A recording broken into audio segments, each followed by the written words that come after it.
And welcome back to Couple Movie Watchers with Ryan and Anna. today we're going to talk about the top 10 movies at the box office. We got new movies like Thor Love and Thunder, holdovers like Elvis, Top Gun Maverick, and more. You don't want to miss today's video. So let's jump into the top 10, starting with Everything Everywhere All at Once. this is Studios A24 top grossing movie at the box office, making $241,000 estimate this past weekend, which is only a dip of 56%. Now, this movie is also streaming as well at the same time, so it's very impressive. So you can either rent it or go to the movie theater. Some people are still deciding to go to the movie theaters and watch this amazing film. Nice. We heard really great things about it. We'll probably watch it next weekend. In total, it made about $67 million in 16 weeks. Hopefully, it can crack that 70 million mark, which is so close. So we'll see if we can get there. Next up, coming at number 9, we have Doctor Strange and the Multiverse of Madness. this movie dipped only 36% from the previous weekend, making an estimate of $262,000 at the box office. In total, Doctor Strange made about $411 million in 10 weeks. You can either go to the movie theaters or you can stay at the comfort of your home and watch it on Disney Plus if you have Disney Plus. It is all up to you. If you even care about Doctor Strange at this point, who knows, right? Or maybe you've seen it already.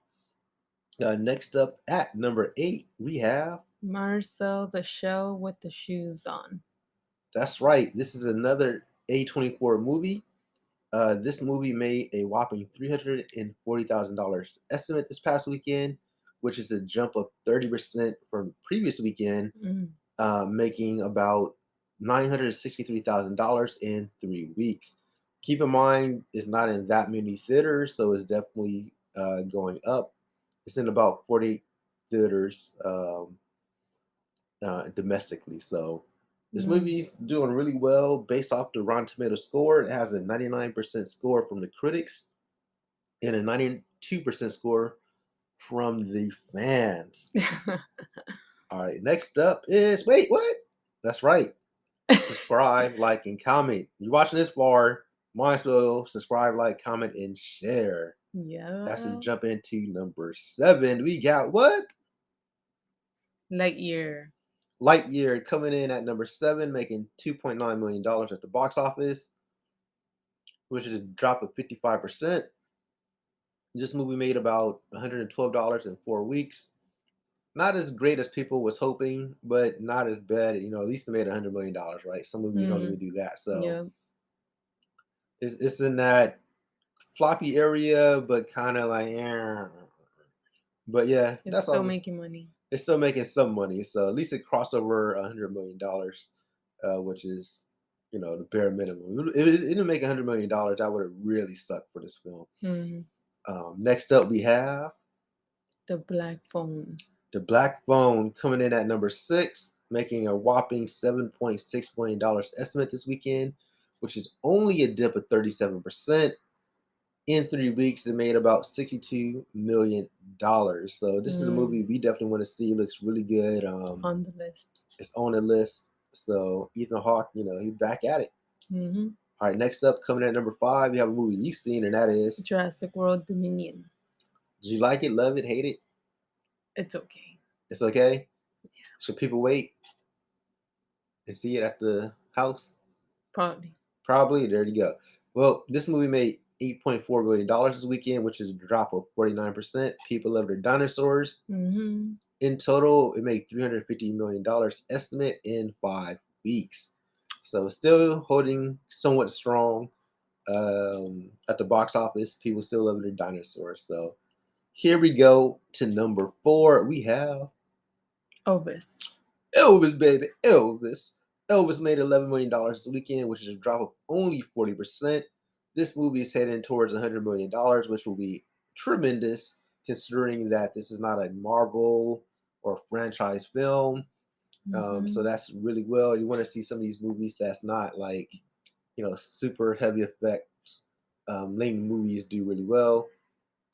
This is a Warner Brothers film. Oh, okay. I was like, In total, it made $91 million in 3 weeks. Mm. Watch in the coming weeks by this weekend or next weekend. Watch it cross that $100 million dollar mark. Mm-hmm. So let's jump into the top three. The top three films, though, right? We've seen Mm-hmm. this one, and that is, what is it? Top Gun Maverick. Top Gun Maverick coming in at number three, making $15.5 million, only a dip of 40%. Mm-hmm. Woo, man, Maverick's bringing in that cheddar.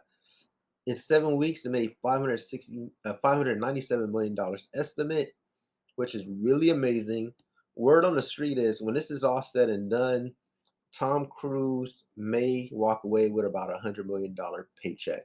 Dang. Woo! That's a lot of cheddar for one movie. And I think his base salary was about $12.5 million, which is still a lot of money um, for any actor. But Tom Cruise is the man, Mm-hmm. and he fought hard not to put this on streaming, which was the right decision. So they sat on this film for a while, and it worked. Tom Cruise know the movie business, and he knew he Mm-hmm. had a movie on his hand that was going to do well. And I think it just came out the right timing. Everything just was right when it came to the movie. When it comes to timing, advertising, everything else, to be the success that it is today. Mm-hmm. Next up, we have Minions: Rise of Gru. that's right, making $45 million about this weekend, a dip of 57%. In total, it made about $210 million this weekend in 2 weekends. Millions is doing amazing. You know what I mean? We got to see this. Minions making millions, man. I know, right? That should be the third movie. Millions making millions, because this is definitely a billion-dollar franchise worldwide. Mm-hmm. So we like to see where it's gonna go, and you can see this versus Lightyear. Just in 2 weeks, it made Mm-hmm. 210 million versus Lightyear, who's been out for a while. So Yeah. this is what Lightyear should have done. But hey, it is what it is. Next up, we have Thor, Love, and Thunder. All right, so let's talk about your predictions here. I predicted $200 million. Anna predicted $175 million. Our people in the comments, Q has an estimate of 171, and Kevin 195 million at domestic box office. Let's see who won this this Thor Love and Thunder prediction. Let's see. Coming in at number one at the box office is Thor Love and Thunder by Disney, making a whopping $143 million at the box office in 3 days. It looks like we all was wrong. We overshot our estimate on how much we thought this movie was going to make. We thought Thor had more pool, but he did not. I think it was close enough, right?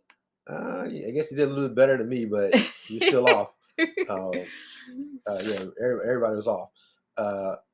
It looks like we all overestimated what this movie could do. But this movie did make about 300 worldwide. So worldwide it did okay as well. But when you look at the domestic opening of $143 million estimate, that number is the 12th best opening for a Marvel Cinematic Universe title. And this is an important note, is the best opening for any Thor movie. So even though we thought it was going to go to the moon, no, it did not. But you're seeing progression as these Thor movies are making more and more movies. So more and more people are watching it. It's just not as many people as we thought or hoped they would. But that can also contribute to their B plus cinematic score, which is in line with Doctor Strange. But Doctor Strange opened up far larger. But I felt like there was more buzz for Doctor Strange because all the cameos that you thought were going to be in there versus, Thor Love and Thunder. Overall, when you think about it, Thor hasn't been as popular of a character like a Captain America or a Spider-Man or a Iron Man. Iron Man, yeah. So I guess that's in line. I guess Thor is Thor and he is who he is, and it is what it is. So yes, I think this movie looked interesting, so it looks good. Still want to watch it. Yeah, I still want to watch it. Even though it has a B plus cinematic score, That ties with Doctor Strange, but the Mhm. lower cinematic score from Eternals was the B, which is surprising that Eternals is a B and Thor is a B plus. I feel like they're just too close. I think Eternals is more like a C plus, C minus movie. Yeah, yeah. It Big definitely time. wasn't no B. More like a D for me. Yeah, that score is way too high for a cinematic score, but it wasn't. You know, I'll give it a C. I'll give D it a C. minus. I mean, just it's whatever. But But out of all the trailers, I feel like I like this one more. So that's why I want to see it yeah, the trailers are good. for this movie, yeah. Yeah, I guess people, you know, I guess it didn't turn out as what people hope. As we can see, the Rotten Tomato scores of 60 from the critics, 81 from the fans. Mm. Versus if you look at the last movie was 93-87. So definitely a huge dip, especially from the critics. The audience score is about a 6 point spread of Mm. 81 versus 87, but 68-93 is a huge jump with the critics. So the critics definitely did not Mm. like this film. I don't know if I trust them. Yeah, you can't always trust the critics. But women over 25 definitely like this movie more than any other demo For of the sure, I'm gonna like it franchise. then. So Just kidding. they got to start targeting women over 25 because it seems like it's more of their speed, and they gave it the highest score out of any group. Mm. So yeah, that's Love and Thunder in a nutshell. Let us know if you've seen the movie. What are your thoughts? Should people go out to the movie theater and see it? Mm-hmm. Um, yeah, leave your comments below. Until next time, make sure to Like, comment, and subscribe. and share in. Thanks Thanks for for watching. watching.